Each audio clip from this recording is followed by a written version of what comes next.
big ones, and one of them would buy our book, and we'd be home free. Well, we went to New York with our agent, and all Big 8 turned us down. The next 22 turned us down, and our agent gave us the book back and said, I can't sell this. So there we are with a Chicken Soup for the Soul manuscript that he can't sell. Now, we had a choice at that point, give up. We'd had 30 rejections. We said, no, we're going to go to the Book Expo America, which has 4,000 publishers with booths, and we're going to go from booth to booth for 3 days. And it was on the third day, late in the afternoon, after over 120 serious conversations and rejections, that a little publisher from Florida that no one ever heard of, that we later learned was going bankrupt, said, we think we might publish this. Give us a week to decide. They went back, loved the book, decided to publish it. They only thought they'd sell 20,000 copies. Mark and I knew we'd sell 1.5 million in a year and a half. That was our goal.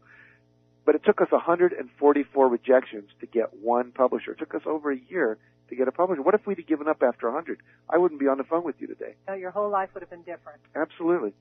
Well, Jack, I have so many questions for you. I so want to talk about the other principles, but I think people would like to speak with you personally. Do you mind if we open up the call? Not at all. Okay, callers, please, there's so many people on the call. Please mute out your phones. The easiest way is to use the mute button on your phone, but if you don't have a mute button, press *6. That will mute out your phone, so you'll be able to hear us, but we all won't hear your background noise of the kids or the dishes or the dogs or anything like that. So right now I'm going to open up the call. Please press *6 to mute out your phone, and then when you have a question, press *6 to come out and ask your question. And then if it's too noisy, Jack, I'll repeat the question so we can get a clean recording, okay? Sure, no problem. All right, here we go, everyone. So we're speaking with Jack Canfield, co-author of Chicken Soup for the Soul, also author of The Success Principles. First question, please. Yes, I have a question. Yes. Go ahead. I was just wondering if these principles that you have listed, have you listed them like in what you think is the order of importance, or are they just kind of a random order?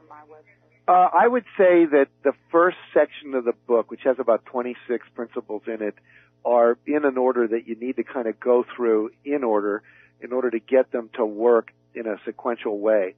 After that, you can kind of bounce around, but what I recommend to people is that once a week you take one principle and make that the focus. I've got a church up in Oregon that's taking their whole congregation through the book one chapter at a time over the course of 64 weeks.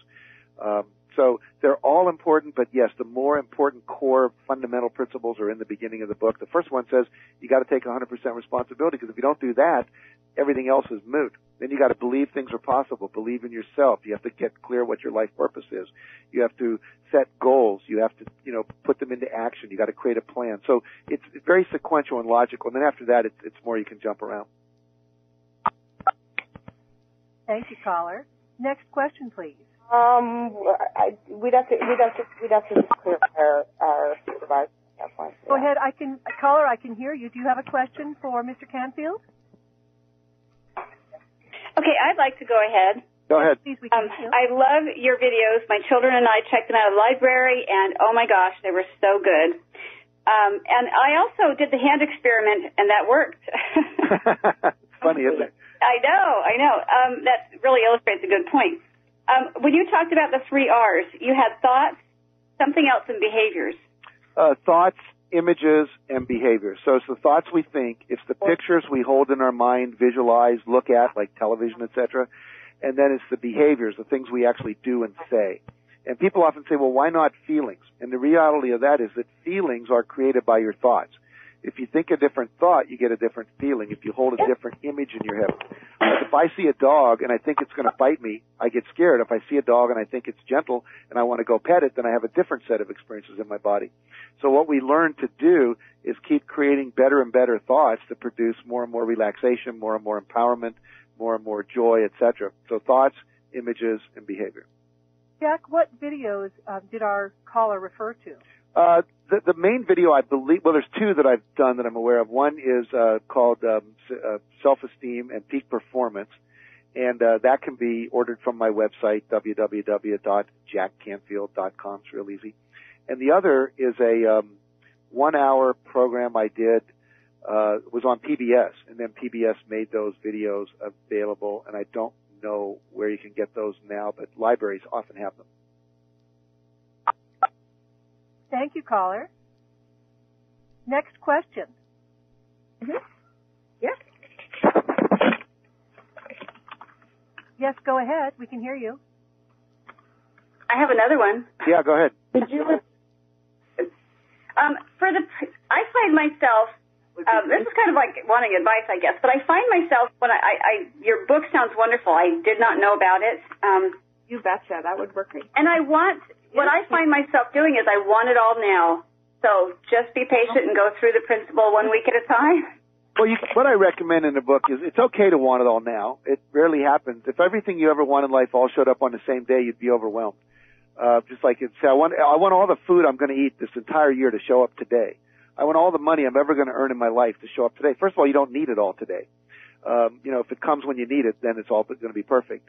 One of my teachers said, you'll never get it perfect and you'll never get it done. And by that she means if I'm learning how to be a better homeschooling parent, I know more today than I did 3 years ago, and I'm going to know more 3 years from now. Hopefully you know more after this call than you knew yesterday.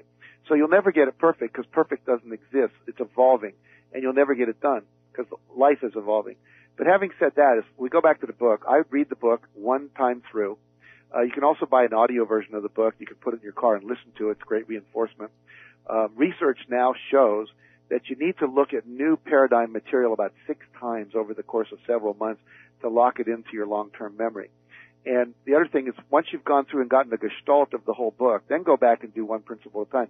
You'll find you may be already living 15 or 20 of these principles. Don't focus on those. Those are handled. But you may find that there's a lot you're not, and then go through those in the order. And there's exercises to do, and there's some worksheets to fill out. If you just do all those, the promise I make for most people is that if you're in any kind of business, you can double your income and double your time off in 2 years or less. As a parent, you can double your positive impact on your kids.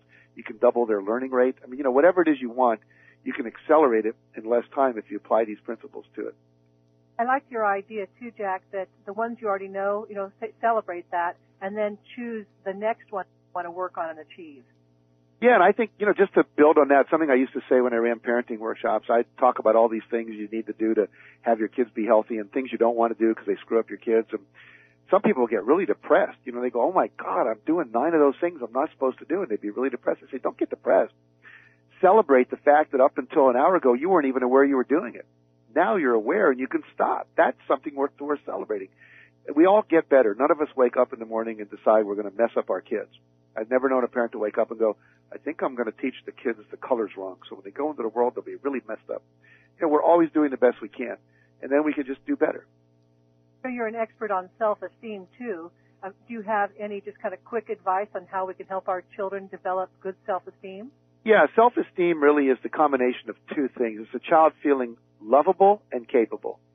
If you feel capable, and that's what this whole Success Principles, the book, is about, and I really think every parent should buy it as a kind of a success blueprint that you want to learn for yourself and then teach to your children, where they're going to become capable. They're going to learn to do better at math. They're going to excel in sports. They're going to do well in their work. They're going to have more friends, etc. The lovable side has to do with being accepted and loved for who you are. That means we need to teach our kids how to express their feelings. Like, for example, in the book, there's a process called the Heart Talk, where we sit in a family circle. We do this every week on a Friday or Saturday. Depends on what kind of activities the kids have that weekend, but we always do it before the weekend's over, where we sit as a family and we have an object. It's actually a heart that's like a beanbag. And whoever's holding the heart gets to talk, and they pass it around, and it goes around the family. There's 5 of us sitting in a circle for as long as it takes for everyone to pass it and say, I have nothing more to share. Sometimes it's 20 minutes, sometimes it's an hour and a half. And the rules are you can't interrupt anybody, you can't give advice, you can't tease anybody about anything that's said in the circle. It's sacred. And there's some other guidelines which are in the book. But what happens is that the kids are learning how to talk about their feelings. They're learning how to listen, which is important skills. And so when they do that, they don't get ridiculed for being scared or being confused or not knowing what to do or for, whatever it might be. Then they learn it's safe to share their emotions. It's safe to come out. And when we do that and we're loving our kids, we're not saying you can't be this, you need to be a doctor, and we're saying you can't be who you are. You can't have those feelings. You need to be nice all the time, all that kind of stuff. When we allow people to be who they really are and accept them unconditionally, they experience love. Stephen Covey, I don't know if he talked about this when you interviewed him, but I just interviewed him for a book we're writing called the book, You've Got to Read This Book. It's a collection of people talking about the one book that changed their life, and they're all different books. And Covey mentioned that his mother, when he was a kid, would stand over his bed at night when he was asleep, and one night he caught her because